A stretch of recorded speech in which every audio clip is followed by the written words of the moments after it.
You know the feeling of watching something collapse completely, but you've probably never heard what actually happened next in the moment's history remembers as total defeat. The real story is far stranger and far more specific than the highlight reel version you were taught in school. Start in 216 BC, on a flat plain in southern Italy called Cannae. Rome sends out one of the largest armies it has ever fielded, somewhere around 80,000 men, to crush a Carthaginian invasion led by a general named Hannibal. Hannibal, badly outnumbered, does something almost no commander of the era attempts. He deliberately weakens his center, lets the Roman legions push forward into what looks like a breakthrough, and then closes his cavalry around both flanks. The Roman army doesn't just lose, it gets surrounded and annihilated in a single afternoon. Estimates from the historian Livy put Roman deaths between 50 and 70,000 men, a death toll that outpaces most single-day battles in recorded history, including any single day of the Somme more than 2,000 years later. By any military logic of the time, Rome is finished. Southern Italian cities begin defecting to Hannibal within weeks. Rome's treasury is drained. A meaningful percentage of its adult male population in a city of maybe 300,000 people is simply gone. And yet Rome refuses to negotiate. The Senate, according to Livy's account, rejects any talk of surrender and instead passes emergency measures never used before, arming enslaved men in exchange for freedom, lowering the legal age for military service, melting down temple gold for funds. Over the next 14 years, Rome avoids further pitched battles with Hannibal directly, instead adopting a grinding strategy of attrition under a general named Fabius Maximus, whose deliberately slow, patient tactics were considered cowardly by critics at the time, but are now studied in military academies as one of the earliest documented uses of strategic delay as a weapon. By 202 BC, a Roman general named Scipio Africanus defeats Hannibal decisively at the Battle of Zama, on Carthaginian soil, ending the war entirely. Move forward roughly 2,000 years to a very different kind of collapse. In August 1815, Napoleon Bonaparte is a prisoner of the British Empire, exiled to the remote South Atlantic island of St. Helena after his defeat at Waterloo. This is his second exile in under a year. His first, to the island of Elba, had already ended when he escaped, raised a new army from loyal veterans within weeks, and briefly retook power in France for a period historians call the 100 Days, before Waterloo ended that attempt for good. St. Helena, unlike Elba, is chosen specifically because it is nearly impossible to escape from, over 1,000 miles from the nearest continent. Napoleon dies there in 1821, and his political comeback never happens. That failed second act matters as much as the successful first one, because it shows the same historical pattern cutting the other way. Comebacks in history are not guaranteed by sheer will alone. What separated Napoleon's escape from Elba from his failure to escape St. Helena wasn't ambition, which stayed constant. It was resources, terrain, and how thoroughly his enemies had learned from the first mistake. History remembers spectacular returns, but it equally documents the specific structural reasons some attempts never get a second act at all. For a comeback that unfolds over decades rather than years, look at Japan after 1945. Two cities destroyed by atomic weapons, an industrial base reduced to rubble by conventional bombing campaigns that had already leveled much of Tokyo, Osaka, and Nagoya before the war even ended, and a government structure dismantled entirely under American occupation.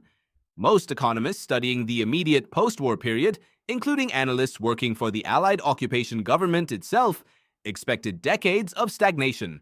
Instead, Japan's economy grows at an average rate exceeding 9% annually through much of the 1950s and 1960s, a period economic historians now call the Japanese economic miracle. The economic historian John Dower, whose research on post-war Japan remains a standard academic reference, documents how a specific combination of factors drove this: sweeping land reforms that redistributed farmland directly to tenant farmers, occupation-era industrial policy that prioritized manufacturing and export capacity, and the Korean War beginning in 1950, which turned Japan into a manufacturing hub for American military procurement almost overnight. By 1968, less than a quarter century after near-total destruction, Japan has the second largest economy on Earth. Go back further, to a collapse that reshaped an entire continent rather than one nation. In 1347, the Black Death arrives in Europe and kills, by most modern estimates drawn from tax and church records, somewhere between a third and half of the entire population within about 5 years. Entire villages disappear from historical record, whole professions, from clergy to skilled tradesmen, lose most of their practitioners. The economic historian Robert Allen and other researchers studying English wage records from this period document something counterintuitive in the aftermath. With roughly half the workforce gone, surviving laborers suddenly find themselves in a position of extreme bargaining power. Real wages for agricultural workers in England, according to these wage records, roughly double within a generation, because landowners desperate for labor have no choice but to pay more. Feudal obligations that had bound peasants to land for centuries begin unraveling, partly because lords can no longer enforce them against a labor force that can simply walk to the next estate and demand better terms. Historians increasingly point to this specific demographic collapse as one of the structural causes behind the eventual erosion of the feudal system across Western Europe. More than a century before anyone had written a word of Enlightenment philosophy about individual rights. Consider one more case, this time centered on a single person rather than a nation. In the early 1200s, a boy named Temujin, born into a minor Mongol clan, watches his father get poisoned by a rival tribe. Abandoned by most of his own clan afterward, his family is left to survive on marmots and wild roots on the Mongolian steppe.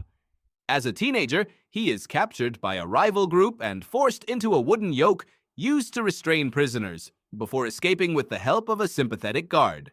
Historical accounts compiled in the Secret History of the Mongols, the earliest known Mongolian chronicle, describe a period in which Temujin has essentially nothing. No army, no wealth, no clan loyalty to draw on.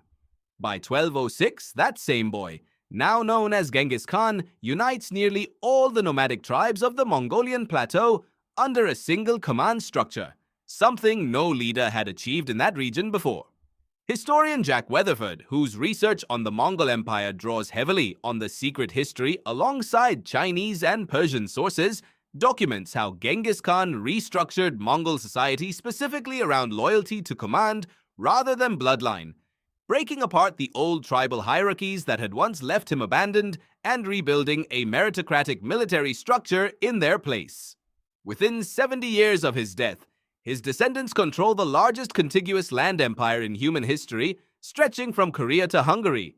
The specific mechanism behind that expansion traces back to a decision made by a person who had, at one point, owned nothing more than the clothes he was captured in. Look also at England in the mid-1400s during the Wars of the Roses. In 1471, a nobleman named Henry Tudor is a 20-something exile with no army, no throne claim strong enough to be taken seriously by most contemporaries, and no resources beyond the goodwill of the Duke of Brittany, who is sheltering him mostly as a diplomatic bargaining chip against England. For over a decade, he lives essentially as a political refugee, moving between courts in Brittany and France, watching the reigning House of York consolidate power under Edward IV and then Richard III. In 1485, Henry lands in Wales with a mercenary force numbering only a few thousand men, funded largely by the French crown, which had its own reasons for wanting instability in England. Contemporary chronicler accounts, along with modern analysis by historians such as Thomas Penn, describe how Henry's forces are outnumbered at the Battle of Bosworth Field, and the outcome turns less on troop numbers than on a mid-battle defection. A powerful nobleman named Lord Stanley, who had been sitting out the battle with his own army while privately negotiating with both sides, commits his forces to Henry at the decisive moment. Richard III is killed in the fighting, becoming the last English king to die in battle, and Henry Tudor becomes King Henry VII, founding a dynasty that will include his son, Henry VIII, and eventually Elizabeth I. A political exile with borrowed soldiers and no legitimate claim by most contemporary standards, ends up founding one of England's most consequential royal houses. Each of these stories, Rome, Napoleon's brief and then failed return, post-war Japan, post-plague Europe, Genghis Khan's rise from captivity, and Henry Tudor's exile ending at Bosworth Field involves a level of loss or powerlessness that, on paper, should have ended the story completely. And in at least one case, St. Helena, it actually did end the story, which is worth remembering before assuming every collapse resolves into a triumphant return. What separates the successful comebacks from the ones that simply stayed collapsed isn't found in any single dramatic decision. It shows up in the details historians actually recorded. Rome's specific refusal to negotiate combined with genuinely novel military reform under Fabius Maximus, Japan's specific policy choices around land redistribution and industrial targeting, post-plague England's specific demographic math that handed leverage to exactly the people who'd previously had none, Genghis Khan's specific restructuring of tribal loyalty into a command hierarchy, and Henry Tudor's specific benefit from one nobleman's battlefield defection. These are not stories about willpower in the abstract. They are stories about particular structural conditions meeting particular decisions at a particular moment. That distinction is easy to miss, because the popular version of every comeback story gets sanded down into pure inspiration, stripped of the specific mechanics that actually explain why it worked. Kane becomes a lesson about not giving up. Post-war Japan becomes a lesson about the power of hard work. But the wage records, the military archives, and the economic data tell a more precise story, one where the outcome depended on identifiable, documentable decisions and conditions rather than sheer determination alone. You started this by imagining collapse in the abstract. Now you've seen 4 of history's most consequential collapses in specific documented detail, and at least one of them, on a remote island in the South Atlantic, simply never turned into a comeback at all.